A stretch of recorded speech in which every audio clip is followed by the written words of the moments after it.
Hey guys, Ryan from the Mavericks. This is podcast episode 12, and today we're talking about persistence. So as always, we cover 7 points, and here they are. So the first thing to understand about persistence is that it is the single quality of winners and successful people. After clarity, after being able to see their goals very clearly and being able to understand what path they need to take to get there, it is staying in the game long enough to see all the opportunities through that define winners and successful people. So that's the first thing I want to cover. Persistence is the quality of winners and successful people. The second thing I want to cover is that persistence is an indication that you are in the game, right? Now, if you think about business, careers, and investments as a strategy to try and get an end goal, it's almost like a sports game, a video game, anything like that. There's an end goal and there's a strategy to get there. Being persistent means that you are present every single day in the present moment, actively working on that mission to get to your goal. So persistence is an indication that you are in the game. And this is important because it leads to my third point. If you are in the game, you are bound to win. Now, this is going to sound weird, but look at it this way. If A leads to B, leads to C, then A, if you stay in it long enough, will lead to C, right?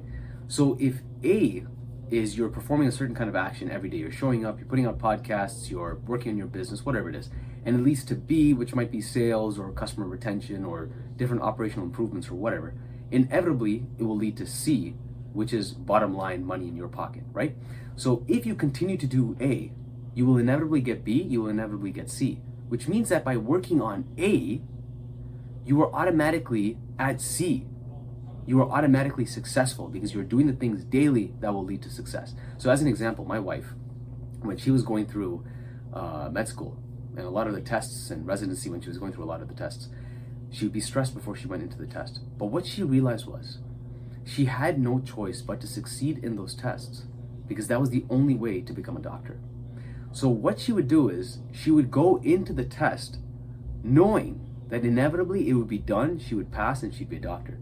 She went into the test as a doctor in the future, writing the test in the present, so that the test's outcome was already predetermined. That's how she saw it. And so when you are in the game persistently every single day, you can take the leap forward and say, I know I'm going to get to C, so I can start behaving like I'm at C right now. Because the person that is approaching C is already doing the things that need to be done at step A. So as long as you're in the game all day, then and you follow that process, then what that means is inevitably you're going to be successful. So that's the third thing I want to cover. The fourth thing is that if you are persistent in whatever it is you choose to do, so if it's careers, investments, and business, as you practice something over and over again, you start to see opportunities to become more optimized in your execution of that process. So for example, if you were to follow a certain recipe, right? You're trying to make pizza dough, for example. The first time your kitchen's gonna be a mess. The second time, you'll get your pizza dough right, and your kitchen will be cleaner. The third time, you're gonna be able to whip pizza dough out like the back of your hand. Fourth, fifth, sixth time, people are gonna start asking you to make pizza dough because you do it so simply. It's not that the pizza dough recipe changed. It's that your level of experience in making that pizza dough has increased, right? So you, by being persistent in the production of that pizza dough, have gotten better at finding optimizations at making that pizza dough. But this applies to anything. If you're doing business, if you're doing investments, if you're doing something in your careers, the more you do something like people management, talent management, business acquisition, business development, whatever it is, marketing, sales, the more of it you do and repeatedly do, the more optimizations that you can actually capture on, and therefore become better at that very task, inevitably going from A to B to C, which is success. So that's the fourth point I want to cover. The fifth point, and this is very interesting. If you are persistent in the activity that you are working on, you start to develop something called gut instinct. Now, my brother and I were opening up a speakeasy at the shop. When you open up the speakeasy, when we open up the speakeasy, it's the first time we were entering the hospitality business. So we can't really be confident in our decisions, in our gut instinct decisions regarding the speakeasy, because our gut instinct is not based on any experience from the past. So we hired consultants to help us out. But as we continue to work in this business and get our hands dirty, and then maybe get into a second speakeasy or a second bar or third bar or fourth bar, and we get more and more experienced, what ends up happening is we start to accumulate enough experience to lean on, so that when we have to make a decision where there's no manual for it, or there's no one to ask the question for, then we can rely on our gut instinct. But the gut instinct is only informed if you are persistently accumulating experience in that subject. So that's another one of the important reasons why you need to be persistent. And this is probably the biggest reason you need to be persistent. I don't know if you know this right now, but right now you are swimming in luck and opportunities.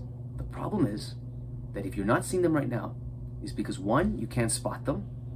Two, you don't know how to ask or find the person that can get you them. And three, you're not exposed yourself enough to actually see them come through. You are surrounded by luck and opportunities, but you lack the experience to act on them. The more persistent you are in showing up every single day, the more likely you will pass an opportunity, or luck will pass you, or an opportunity will pass you, that you'll be able to spot and say like, hey, that wasn't there yesterday. That could be something for me in the future. And then you grab it and it works. So I met a client yesterday who works for marketing at the NBA. His dream was always to work at the NBA. So when he went to university for marketing, he had this idea in his head. But what he did was, he went for certain volunteer programs where he would come across the NBA, some NBA staff here and there and whatnot. He was always getting involved with basketball, from my understanding. So it was just luck that at one of the volunteer events he was at, he met his future employer who would hire him to be one of the marketing guys for the NBA.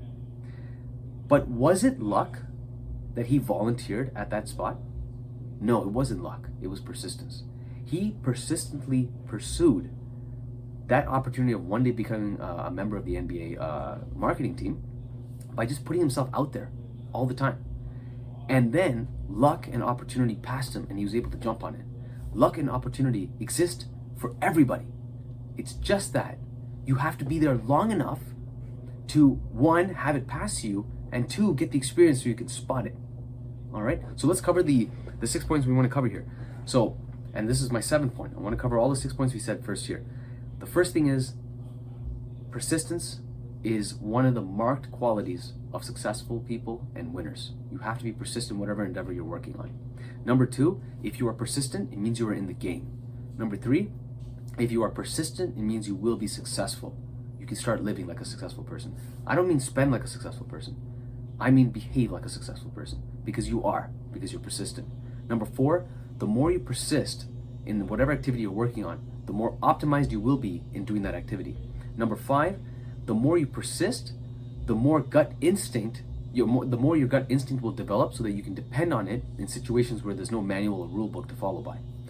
Number 6, the more persistent you are, the more lucky you can get, the more opportunities will pass you by. But it's not that there's more luck or more opportunities. There's always been luck and always been opportunities. It's just that now that you're showing up every day, you can spot them more easily and you have the experience to grab hold of them. All right? So that is the quality, and that is the reason you should stay persistent in whatever endeavor you're working on, investments, careers, or business. And that's what I'm practicing right now. I'm trying to be persistent in the number of podcast episodes I'm putting out every single day, except on Sundays, so that one day I get to 400, and then I'll see where I am from then. So this is Ryan from the Mavericks. Thank you for joining me. Remember, if you want autonomy over your income, you want to approach that first million and beyond, don't do it alone. There's a whole group of us that are working together on this very same mission. It's called the Mavericks. You can join our group. It's called mavericks.goldwynandsons.com. You just go to our site, you can sign up there, and I have a whole bunch of free gifts that you'll find invaluable. And if you can, please like and subscribe in whatever media that you're watching this on. Thank you so much. Take care.